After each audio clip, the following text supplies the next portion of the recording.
Ayan, pupunta kaming Bicol ngayon.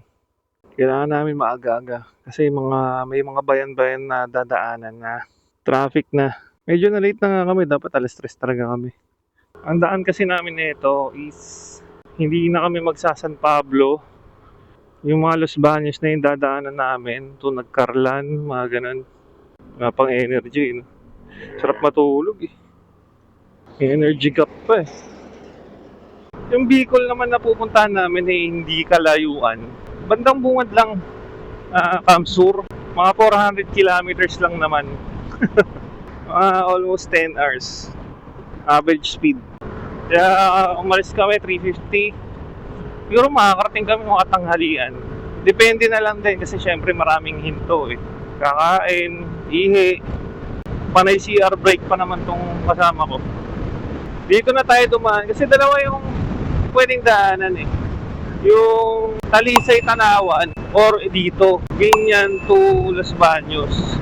Yung way na yon, magkikita na yun ng bandang Lucena yung daan. Parehas naman yan ng way. Makikita na yung bandang Lucena. Nakita ko sa mapa kasi.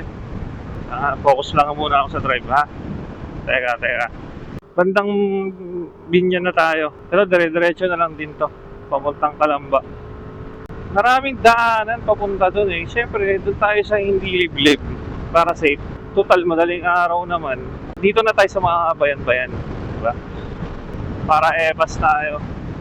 Mamaya, kakaliblib natin. Wala na. May mga nakaabang pala sa dilim. Pinuputol-putol ko lang yung video kasi hindi naman lahat pwede kong videohan. Makasave man lang ng memory. Ang boring naman nun kung lahat yun. 10 hours kayo manonood. Kaya kayo. Dami nga bumabiyahe kahit ganitong oras, no? Kahit 4:00. Ganun na ba ka-traffic sa Pinas? Kailangan mo na ng ganito kaaga para makapasok, no? Gagi. Nasa Calamba na pala ako banda. Calamba na to eh.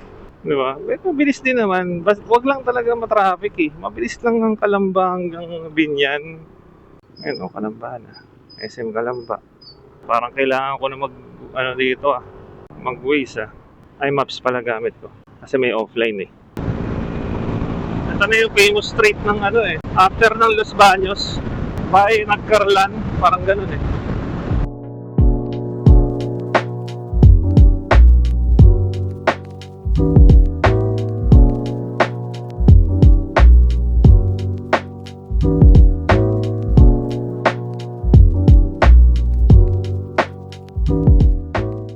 Ayan na, puro insekto na yung helmet ko. Pag madaling araw talaga, ganito. Ngayon kakanan tayo sa may rotonda ata to.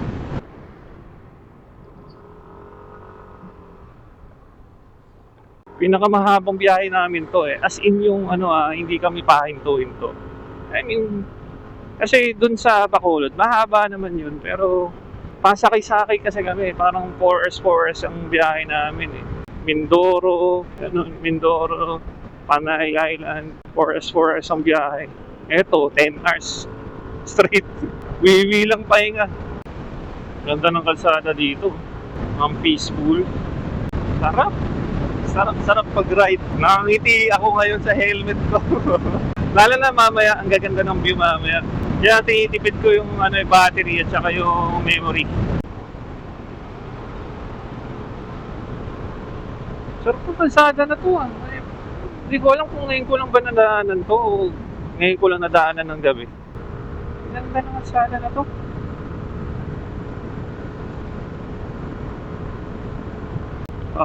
Tatawid.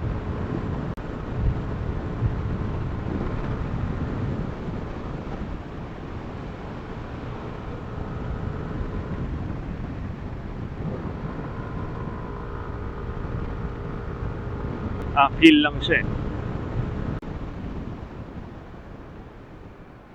Uy!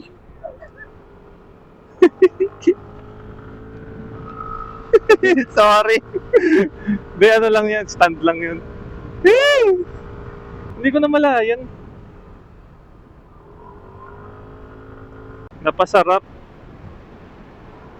Saya din nga pala yung stand nito. Center stand at saka yung side stand. Kaliwa eh. Sorry, di ko kabisado to. Yun. San Pablo na rin daw yun. Hindi ko alam saan ano to eh, Lucena ba to? Nagcarlan. Nagcarlan tas Liliw. Kasi yung San Pablo kanina ito yun oh. Magmi-meet lang.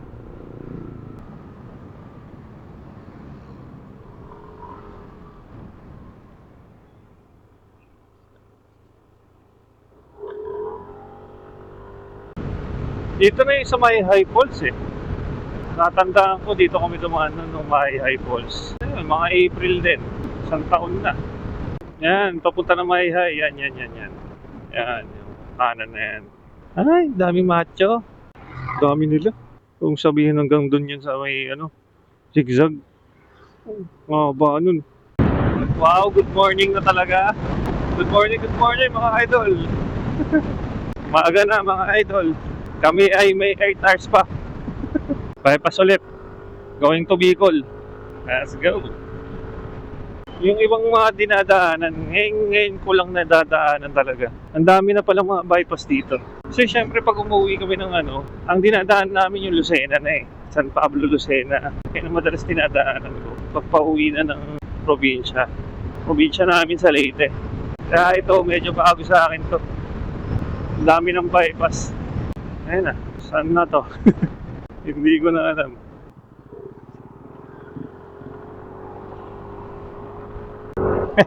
Hindi ko na malayan. Ano na pala kami?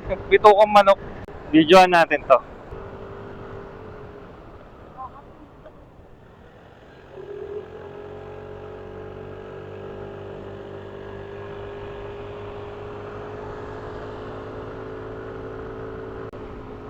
Oh, Quezon.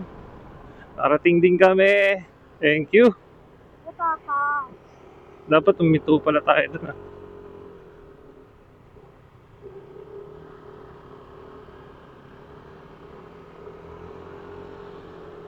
Dapat pala uminto tayo.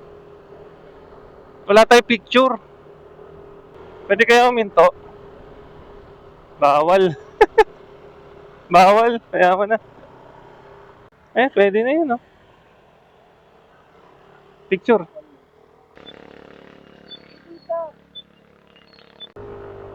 Ganda ng view. Nice. Grabe ka-tarek dito. Stop over muna, Jollibee. Dahil gutuman at inaantok na tong isa. Wala kasi kami maayos na tulog. Nakatulog na kami, ang bandang 1:00, tapos aalis. Nag-ready kami ng 3:00. Alis ng 4:00. Aray mo. Ayan na. Medyo mainit-init na talagang kalsada. Woo! Dito dati masarap kumain eh. Natatandaan ko pag umuwi kami. Sarap kumain dito. Meron nga dyan yung Serena. Yung statwa lang naman. Pero ewan ko nandyan pa. Ayun. Hindi ako makalingon na maayos. Nandun pa pala siya. Wala, nakakatulog na yung isa eh. Sarap ng hangin kasi kanina. Lamig. Kahit ako tinatawaan na eh. 3 hours ba naman ang tulog? Ay, 3 hours. 2 hours. Kaya kailangan may bilisan kahit pa paano. Magising-gising man lang. Magising-gising ng adrenaline. Yan ang masarap sa biyahe. Di ba? Ang ganda na ng mga view. Alas 8, bumaka. Kasama na 1 oras na pahinga. Nahuhulog na tong kasama ko. Yan dito, masarap na pagkain. Ito.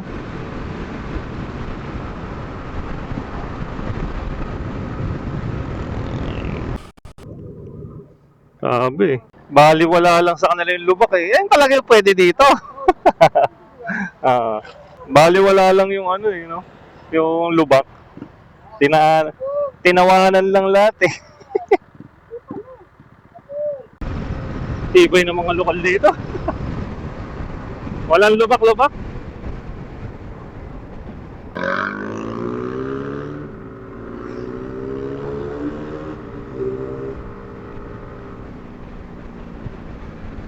Dapat motor nyo dito, enduro. Bilis ah. Palit cellphone. Nahulog na yung screen eh. Buisit. Basag na kasi yung screen nun. Kaya magpahingahin muna natin. Visit.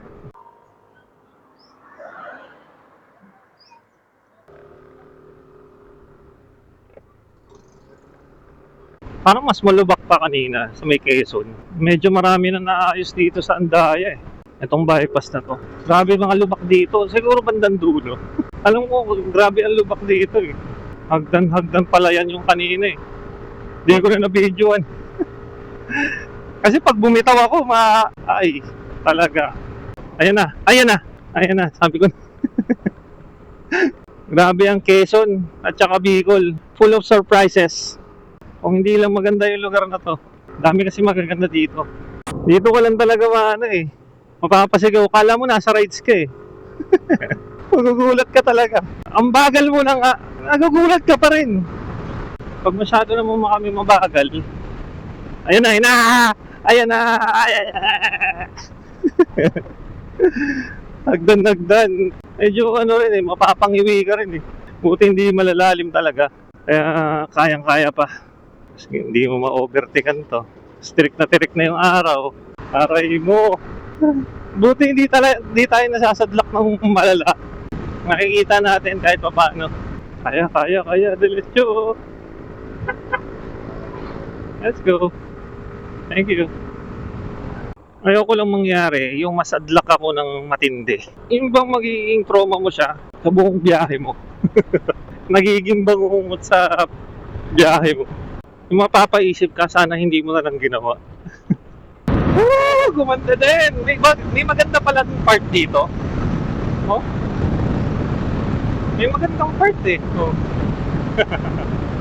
Sulitin! Let's go! Sarap. Tuyo ang pawis. Ito siguro yung dating ginagawa nung dumaan kami. Sobrang haba na ito eh. Kasi parang bago pa yung kalsada eh. Sana hanggang dun no, sa dulo. Sarap talaga. Kasi pag sinabi mong itong part na Andaya, itong street na to, kilala kasi to bilang malubak. Dami kasing dumadaan kahit truck. Naabot pa nga ng ulan. Pinagpahinga lang ako ni Lord. Bira na ulit. Bait talaga ni Lord. Nagpapahinga ako.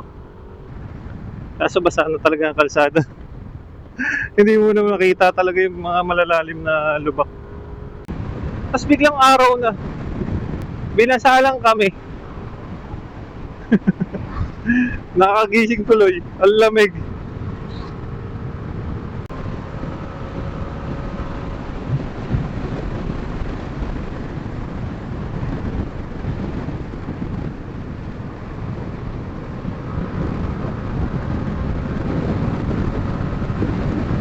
Ay, nakalapas din ng Andaya. Sarap. Kailangan na natin magpagas. Kanina pa umiilaw to. Ilan na tinatakbo? 14.2 na yung tinatakbo. Simula na nag-blink. Hanap tayo gasolina. Anyari? Nadulas siguro sila dito. Nadulas siguro dyan. Buti wala silang kasunod. Ano na kasi to, lumang spalto. Kaya madulas yan. Ay puro truck pa. Yung mga langis at saka tubig nila. Madulas yan. Haba. So kaya to, may ginagawa to naman siguro dyan.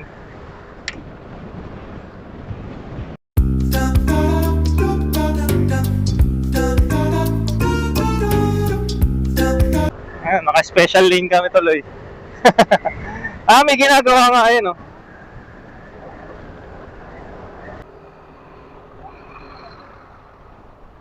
Yun lang. Lahat naka-ano na. Parang wala naman din lusutan. Hoy. Oy, trail.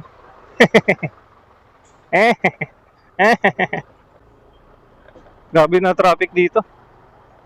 Buti na hindi tayo nagsasakyan. Ay.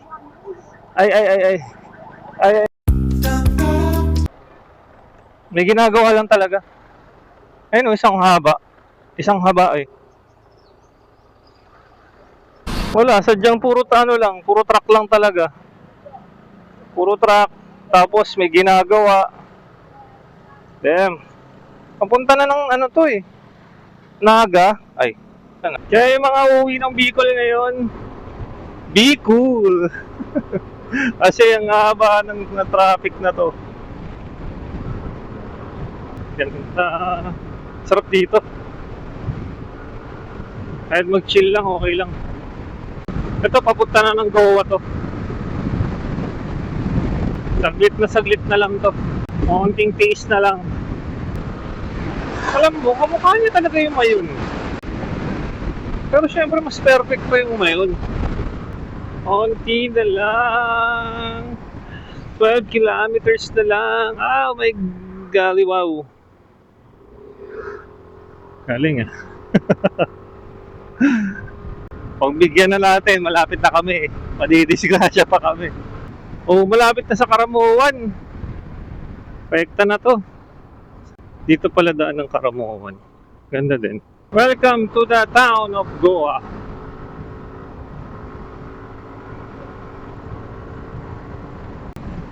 Ganda naman pala ng kalsada dito eh. Kahit pa paano maganda-ganda. Wala, sadyang daanin kasi yung mga ano eh, yung andaya. Kaya ganun siya ka salimuot. Ang ganda ng simbahan nila dato. Bayan na pala to eh. Aasahan ko yung probinsya eh.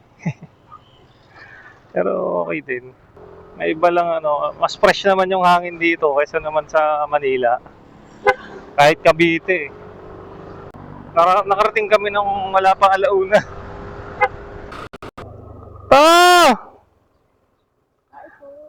Dito lang pala kayo eh. Welcome. Ayos pala yan ah. Safety nakarating kayo. Yes.